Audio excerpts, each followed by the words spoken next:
Eh, Hay una historia aquí en la palabra del Señor, una historia que yo la escuché cuando tenía, no sé, entre 13 y 14 años, cuando escuché esta historia. Y no me olvidé nunca más.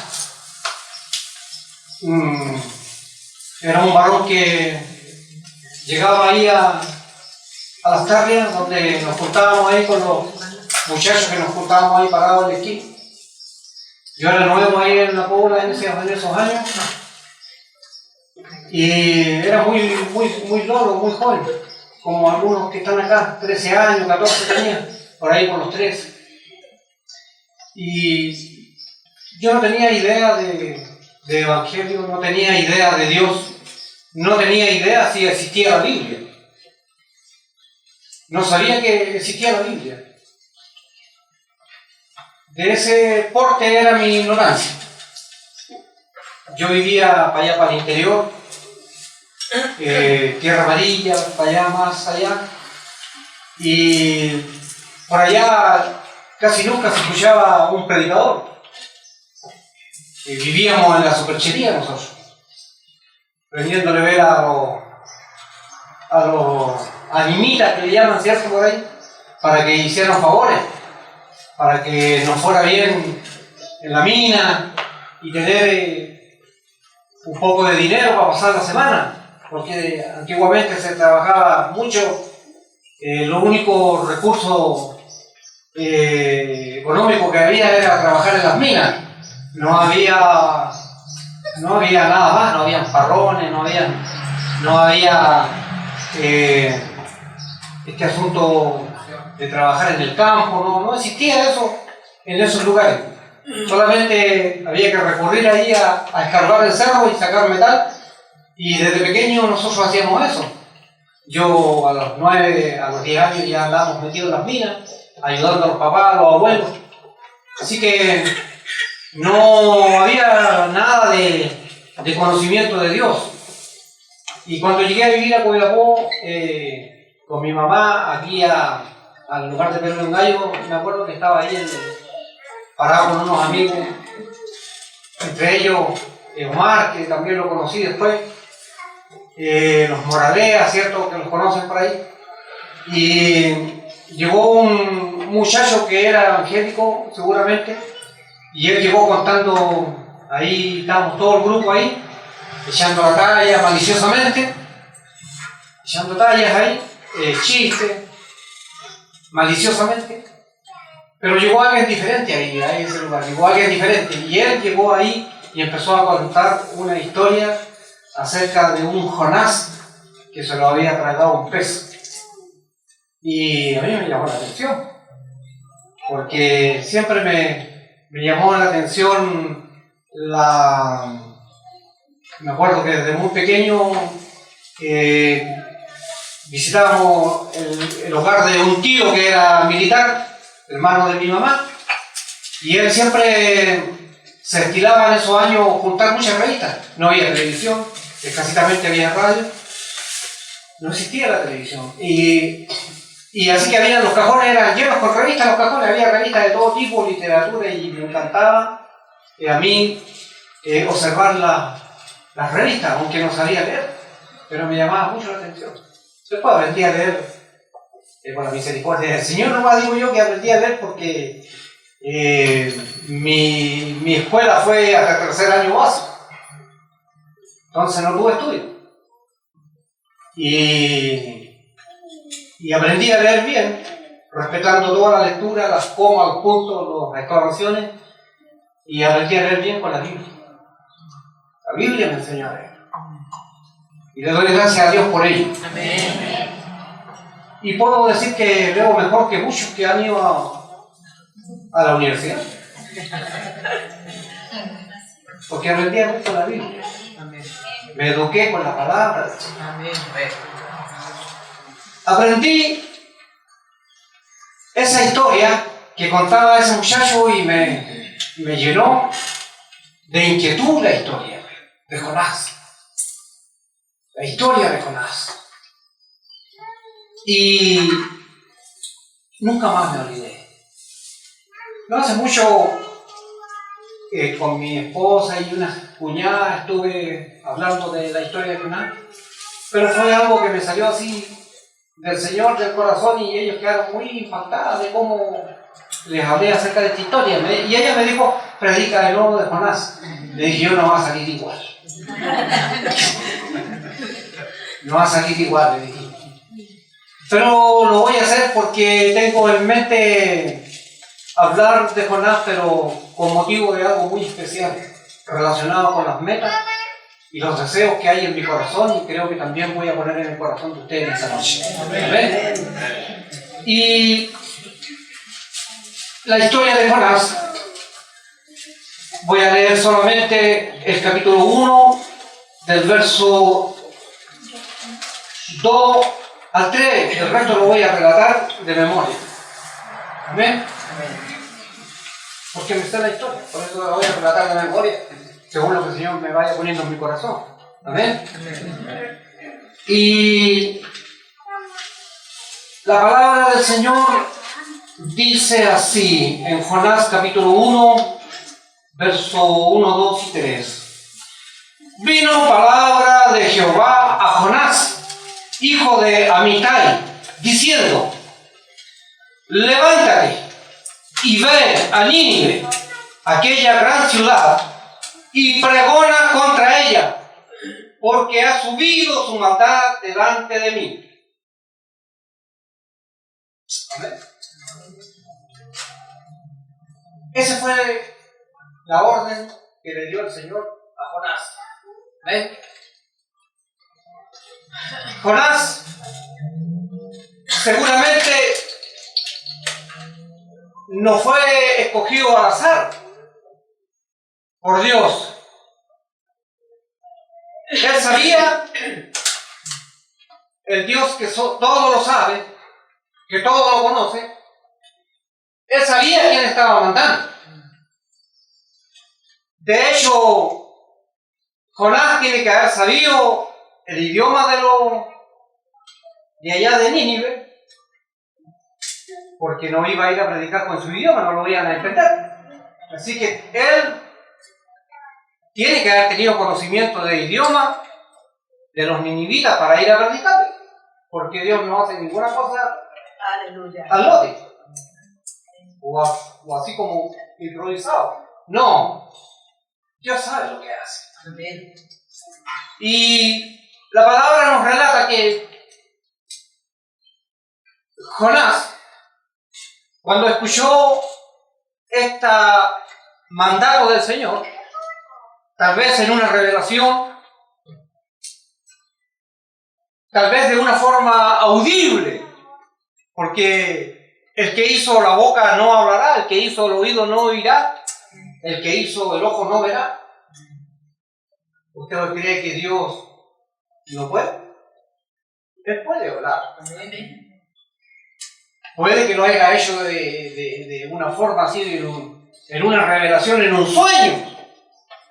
O puede haberle mandado un profeta, como abundamos mucho en esos años, a decirle: Dios manda a decir que tienes que ir a predicar a Nínive. Pero Jonás huyó de delante de Dios. Escapó. Pensando que Dios no lo iba a descubrir, él escapó. Huyó lejos de la presencia de Dios y se fue a la orilla del mar, a un puerto llamado Jope, para embarcarse lejos de Dios, en una nave. Y así lo hizo. Huyó de la presencia de Dios en vez de obedecer, en vez de ir a predicar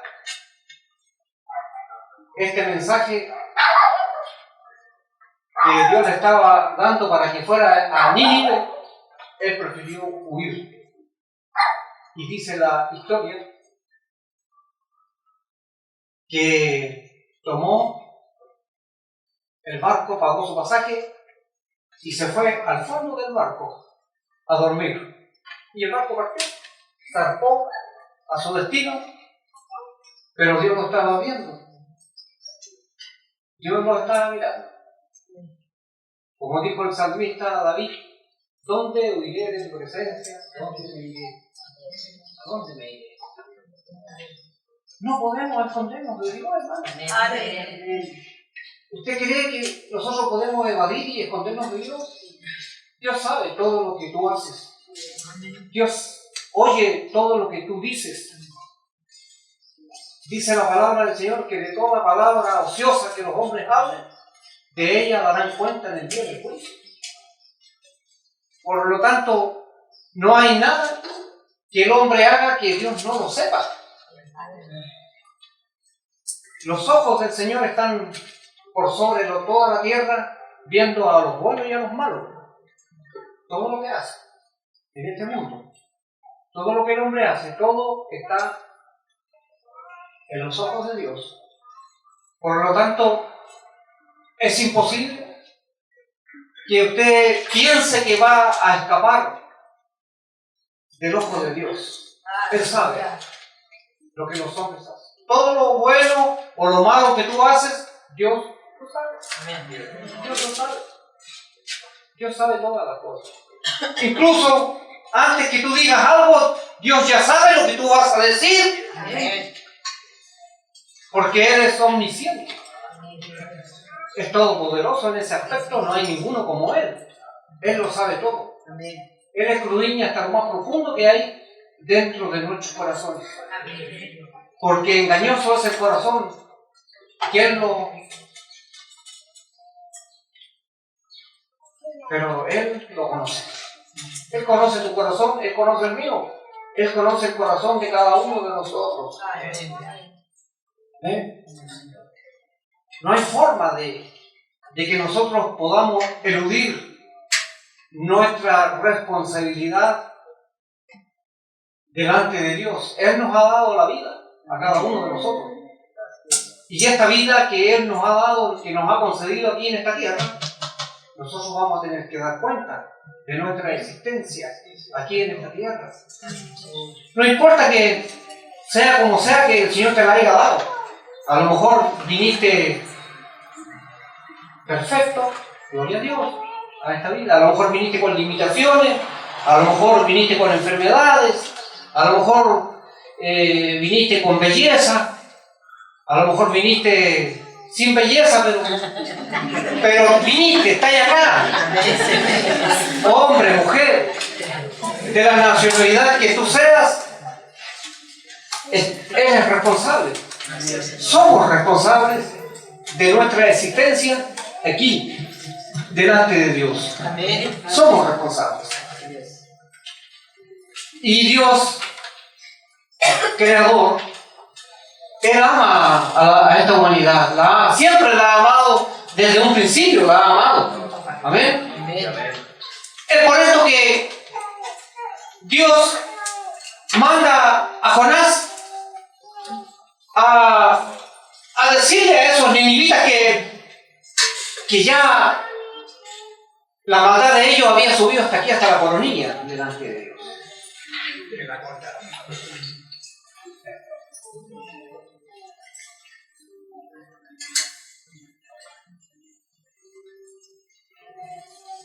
Todo tipo de maldad había ahí en esa ciudad. Había robo, saqueo, había destrucción, había abuso. Nada diferente a lo que sucede hoy en día en este mundo. Allí pasaba de todo. Aborto, abuso, corrupción de las autoridades. Todo estaba allí, había una corrupción total. Nínive, uno pensará cuando uno escucha esto, ¿quién era Nínive? Mucha gente no sabe de historia. Hoy en día están quitando de los textos escolares la historia de incluso de la patria. Así que tenemos hoy en día En el futuro vamos a tener un estudiantado que no va a saber ni de dónde viene la historia de Chile. Pero nosotros no podemos ignorar lo que dice la palabra de Dios. También la palabra de Dios tiene su historia. Y Nínive, la ciudad a la cual Jonás fue enviado a predicar, no era un pueblucho, no era un campamento. Según los historiadores, esta ciudad le llamaban la Señora de Oriente por su magnitud, por su belleza y por su riqueza. Una ciudad grande en extremo grande. Se dice que medía varias cantidades de kilómetros a la redonda esta ciudad. Varias cantidades de kilómetros a la redonda era esta ciudad. Era extremadamente grande la ciudad. Se dice que habían dentro de la ciudad, habían 1500 fortalezas dentro de la ciudad. 1500 torres. Para asegurarse en caso de que las murallas cayeran en un asedio de los enemigos, tenían 1500 torres dentro de la ciudad. Torres gigantescas. Se dice que las murallas eran tan anchas que, según los historiadores, dice que corrían por las murallas como verdaderas carreteras. Esos carros de guerra impulsados por caballos eran de a 2, de a 3 carros que corrían por las murallas. 30 metros de altura las murallas. Era una ciudad bella por dentro, con parques, con jardines, hasta bosques, según los historiadores dicen que tenía. Era preciosa la ciudad de Nínive, extremadamente grande en extremo. Algunos historiadores dicen que pudo haber llegado a tener más de 500.000 de habitantes. Algunos dicen que no. Y que algunos historiadores dicen que esas 120.000 habitantes que nombra al final Jehová cuando le dice que Él tuvo misericordia, ¿cierto? Solamente se refería a niños que habían en la ciudad. 120.000 niños, sin contar el resto de la población, que eran como casi 500.000 de habitantes. No era cualquier ciudad. Era una ciudad grande en extremo. Allí fue enviado a predicar Jonás. Jonás no quiso predicar.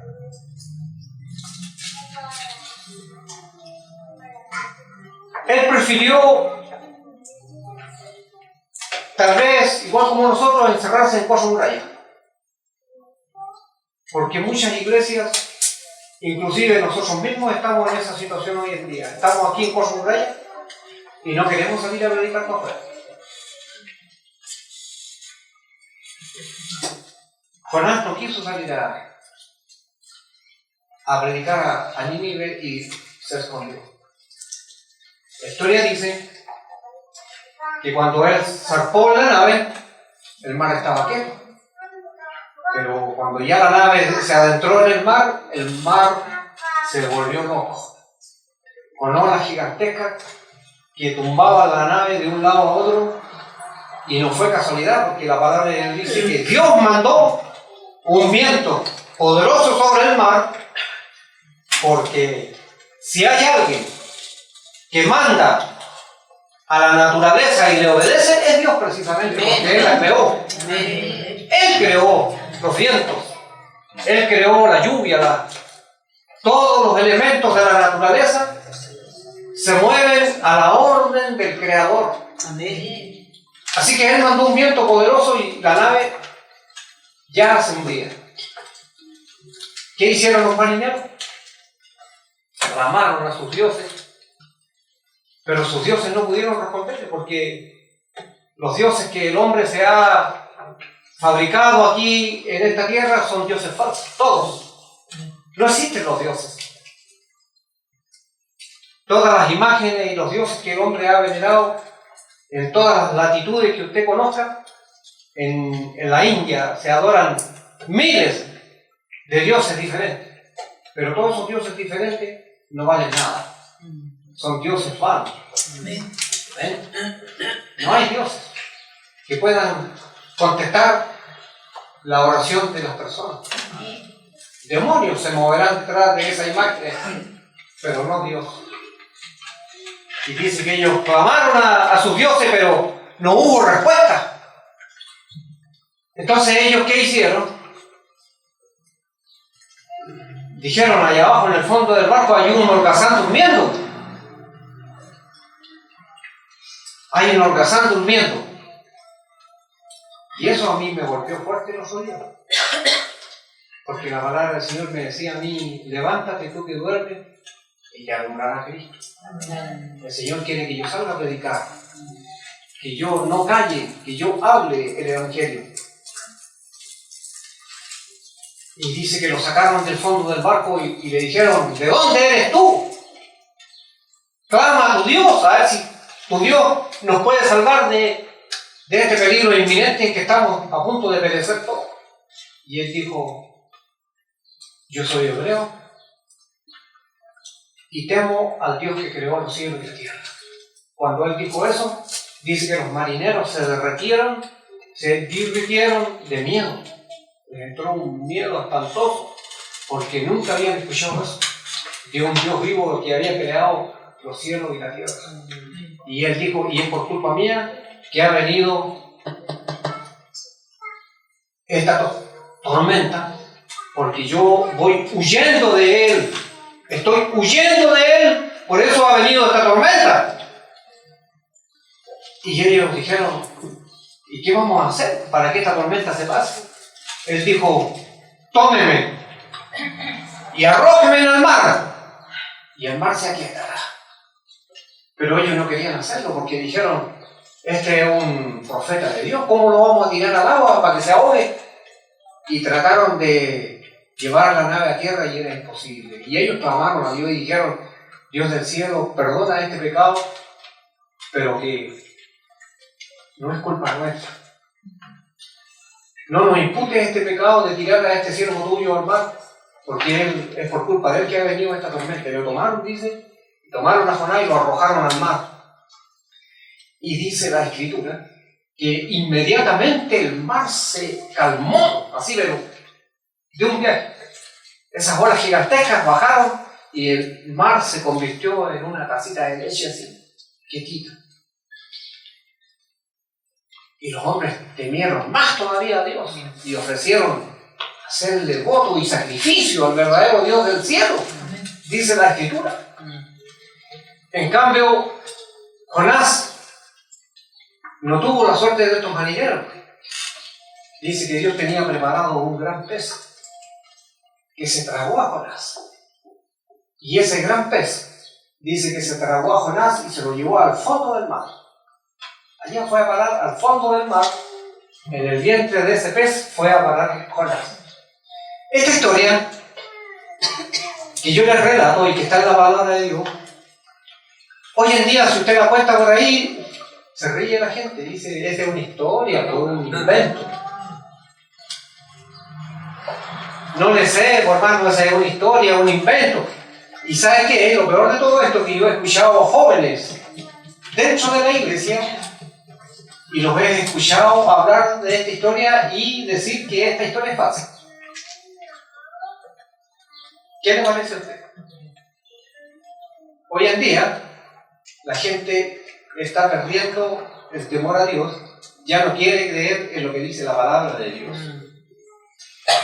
Pero esta historia de Jonás, el Señor Jesús la tomó en cuenta cuando Él dijo, ¿cierto? Aquí, si usted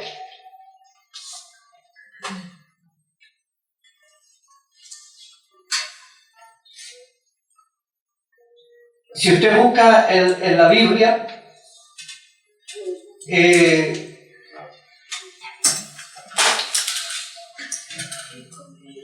me parece que ahí en Lucas capítulo 11, verso 29 al 32,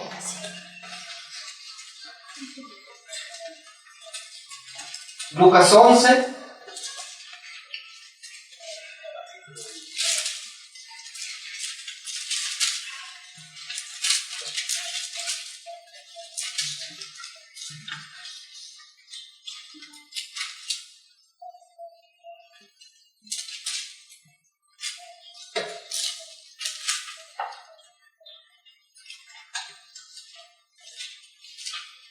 Dice, y aviñándose la multitud comenzó a decir, el Señor dijo esto, esta generación es mala, demanda señal, pero señal no le será dada sino la señal de Jonás.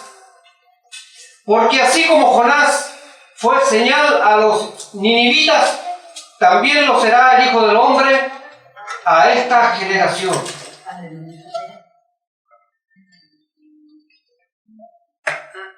El Señor Jesús se encargó de decir que esta historia fue real. Amén. Es real. Amén. Esta historia no es una falsa historia escrita por cualquier hombre. La historia de Jonás es real. Amén. Fue real. Sucedió en su tiempo. Y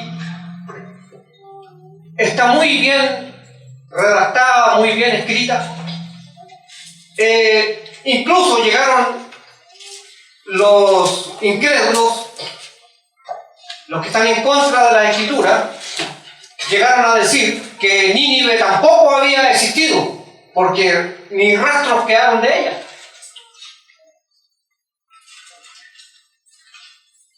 La historia dice que Nínive, después que Jonás clamó dentro del pez y se arrepintió delante de Dios, la historia dice que el pez lo vomitó cerca de una playa. Pero estuvo 3 días dentro del pez, en el vientre del pez. ¿Cómo es posible que una persona pueda mantenerse vivo 3 días dentro del vientre de un pez? Cuando, por lo que yo sé, cuando el pez come cualquier cosa, incluso las conchas de los crustáceos pequeños que se comen, que son demasiado duras, los jugos gástricos del pescado disuelven todo eso. Todo eso se disuelve en pocas horas, se disuelve todo eso dentro de su estómago. Por lo tanto, Jonás tenía que haberse disuelto en poco tiempo dentro del vientre del pez. Pero se mantuvo milagrosamente vivo 3 días y 3 noches dentro del vientre del pez. Usted dirá, ¿pero cómo es posible eso? Pero ahí en Jeremías dice el Señor, yo soy Jehová que hice los cielos y la tierra.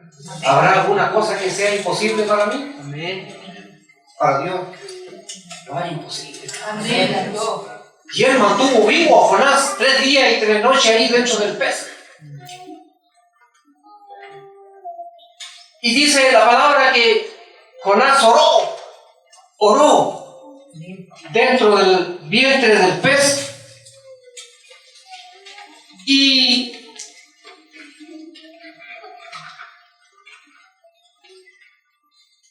él oró esta oración. Entonces oró Jonás a Jehová su Dios desde el vientre del pez y dijo, invoqué en mi angustia a Jehová y él me oyó. Desde el seno del Seol clamé y mi voz oíste. Me echaste a lo profundo en medio de los mares y me rodeó la corriente. Todas tus ondas y tus olas pasaron sobre mí. Entonces dije, desechado soy de delante de tus ojos, más aún veré tu santo templo. Las aguas me rodearon hasta el alma, rodeóme el abismo, el alga se enredó a mi cabeza. Descendí a los cimientos de los montes, la tierra echó sus cerrojos sobre mí para siempre. Sacaste mi vida de la sepultura, oh Jehová, Dios mío. Aleluya. Cuando mi alma desfallecía en mí, me acordé de Jehová Y mi oración llegó hasta ti en tu santo templo. Los que siguen vanidades ilusorias, su misericordia abandonan. Mas yo con voz de alabanza te ofreceré sacrificios. Pagaré lo que prometí, las salvaciones de Jehová. Amén. Y mandó Jehová al pez y vomitó a Jonás en tierra.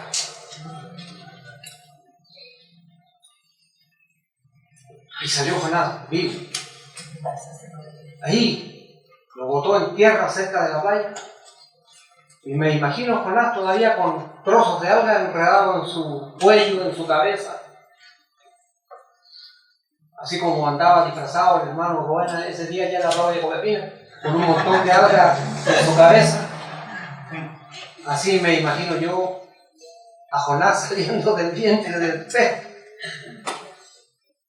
Todo baboso, lleno de babas, del pescado, pero vivo, de la misma muerte, de la misma sepultura, saliendo vivo. Y el Señor le dice, ahora ves, nuevamente, ven, y fue a predicar. Y dice que recorrió durante 3 días esa gran ciudad predicando el mensaje. Arrepiéntase, porque de aquí a 40 días Dios va a destruir esta ciudad. No va a quedar nada. ¿Usted cree que los ninivitas no tenían un poco de noción de los hechos de Jehová del pasado? ¿Usted cree que los ninivitas no sabían de las obras milagrosas de Dios en la tierra de Egipto, las plagas? ¿Usted cree que los ninivitas no sabían de los juicios de Dios sobre Sodoma y Gomorra? Claro que sabían. Ellos sabían, pero ignoraban a Dios. Y cuando la maldad en el corazón del hombre aumenta también la ceguera espiritual, que no te deja ver a Dios, aún cuando tengas conciencia de Dios, cuando tú dejas que la tiniebla apague la poca luz que hay dentro de tu corazón, entonces se pierde la noción de Dios y del temor a Dios. Y nos da por hacer cualquier maldad, como empezamos a perder la noción de Dios. Cuando dejamos entrar la tiniebla acá dentro del corazón. Lo mismo había pasado con los ninivitas. Ellos sabían. Pero habían la maldad, la violencia, la corrupción había apagado los corazones de esa gente. Pero dice que cuando les llegó el mensaje se arrepintieron. Se arrepintieron. Y dice que se arrepintieron de verdad. Porque no querían que les pasara lo mismo que le había pasado a Sodoma y Gomorra, a Egipto, ¿cierto? Ellos no querían ser destruidos. Entonces se arrepintieron solamente para retardar lo que después, más adelante vendría, porque 150 años después, igual vino la destrucción de esta ciudad. Para no quedar nada. Nada, absolutamente nada. Fíjese que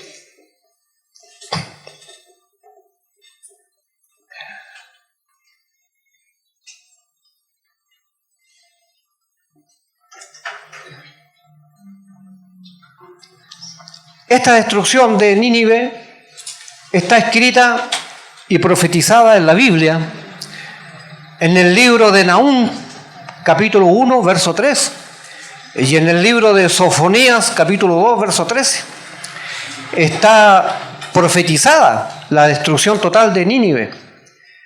Fue tan completa su destrucción que por muchos siglos el sitio que ocupaba Nínive estuvo ignorado y se llegó a decir y a negar que la Nínive de la Biblia hubiese existido jamás, porque no quedó nada, ni rastro.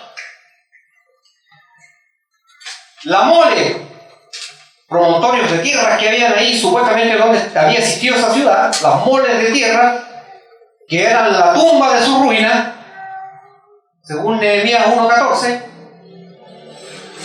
se elevaban tan cubiertas de tierra que parecían cerros naturales. Pero desde el año 1843, los arqueólogos han venido descubriendo templos, palacios, con enormes toros con alas y con cabezas humanas. Dice que las paredes eran forradas de losas, con bajo relieve, con inscripciones, muchos objetos de oro, de vidrio, de marfil, de madera preciosa. Entonces Nínive no era un pueblillo, era una ciudad lujosa, con mucha riqueza, con mucha tecnología de su tiempo. No eran, a su tiempo eran muy, tenían mucho progreso. Pero ningún progreso, aunque sea científico, como lo es hoy en día, ha logrado bajar el índice de maldad del corazón del hombre. Mientras más progreso, mientras más ciencia, más maldad,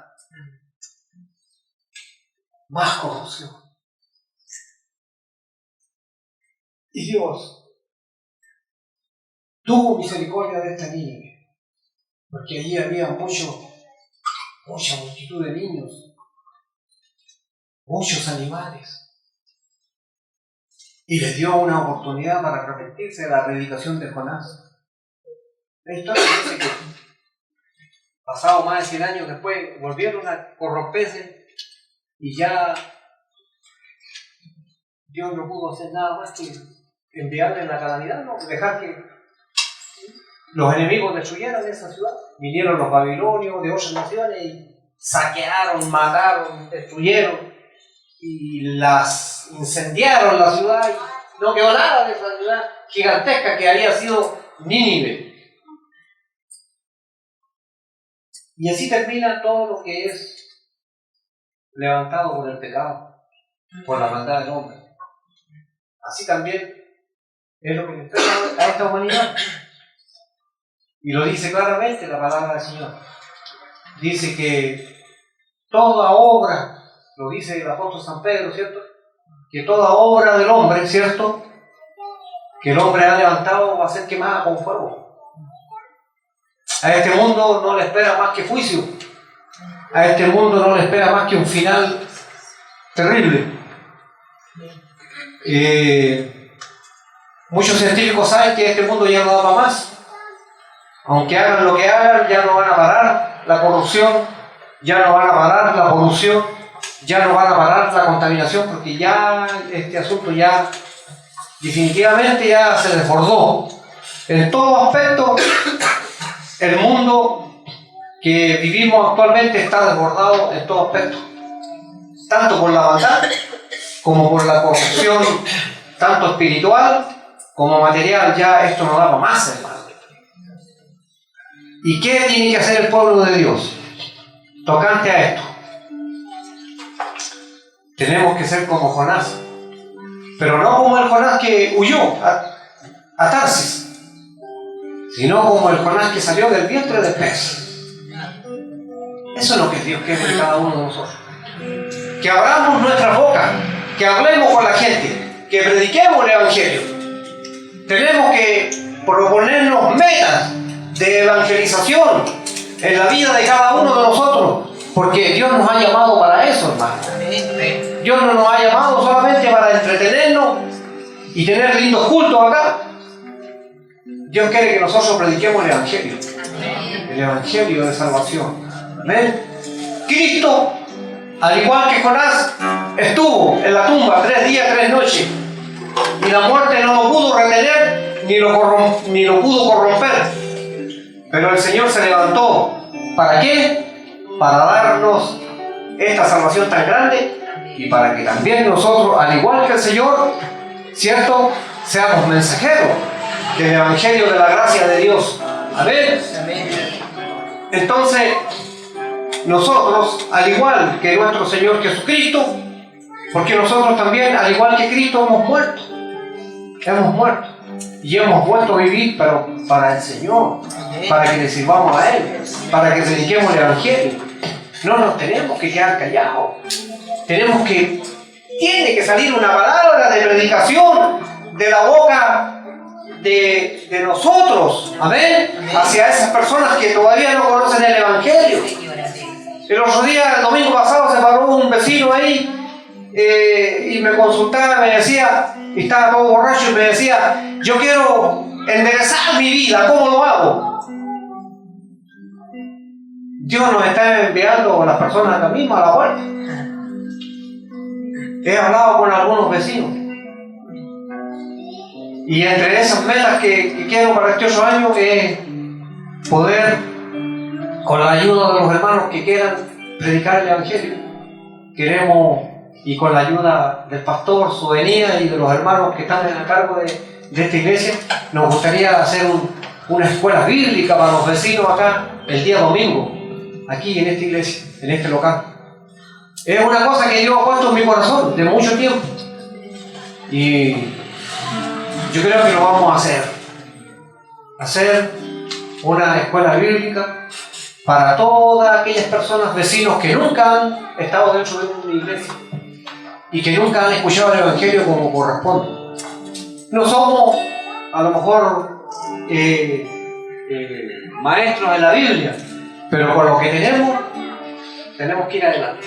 Amén. Tenemos que evangelizar. Amén. Tenemos que enseñar la Biblia, la palabra del Señor, esta palabra que puede traer salvación a todas esas personas que están esperando por cada uno de nosotros. Amén.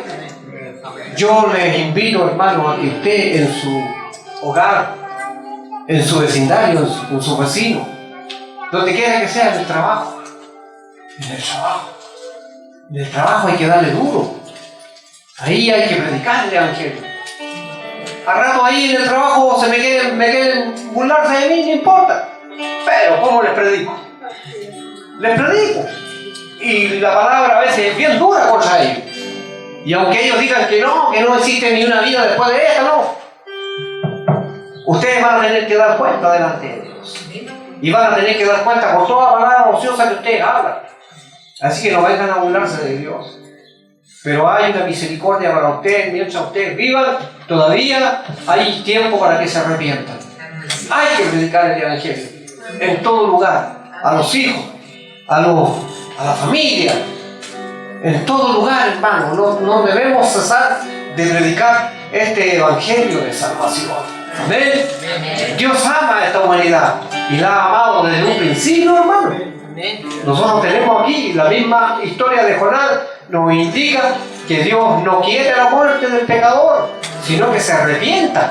Amén. Que se vuelva a Dios. Amén. Porque yo les digo, hermano, ¿quién dice que el día de mañana ya no estaremos? ¿Amén? Ya no estaremos.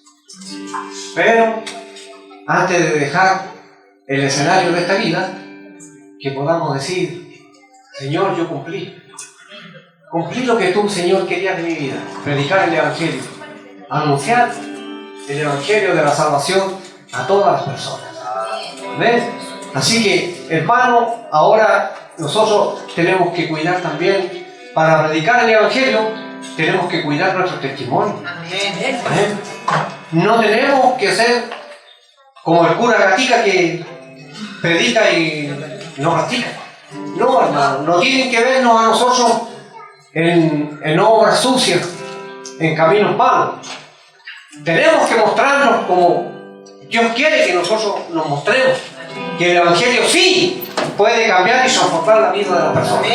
Amén. Así que, por lo tanto, hermano, yo le invito, Les dejo esta invitación, esta exhortación en su corazón a que usted predique el Evangelio. Amén. Porque para eso Dios nos llamó también. No solamente a gozarnos, no solamente a celebrar, sino también a predicar. Que el Señor le bendiga. Señor, te damos gracias en esta hora. Porque tú nos permites, Señor,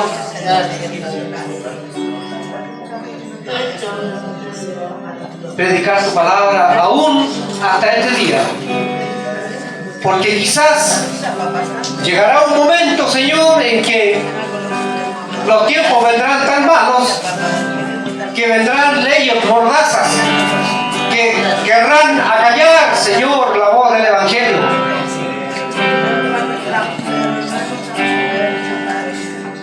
Quizás vendrán tiempos malos más adelante en que habrá persecución, no lo sabemos. Pero hoy, Señor, danos el valor y la valentía, Señor, para predicar tu Evangelio a toda criatura, a todo el que se ponga por delante, Señor. Ayúdanos a poner nuestros ojos en la Escritura, porque en ella, Señor, está tu palabra. Y tu palabra es la que trae, Señor, libertad a los corazones. Ayúdanos a instruirnos, Señor, como bien escribía Timoteo a su discípulo, como bien escribía Pablo a Timoteo. Procura presentarte delante de Dios como obrero aprobado, que traza bien la palabra de verdad. Que nadie tenga en poco tu juventud o tu vejez, sino predicar tu palabra, Señor, a toda criatura. Porque esa es la orden que usted nos está dando, Señor. Que anunciemos el Evangelio de la salvación.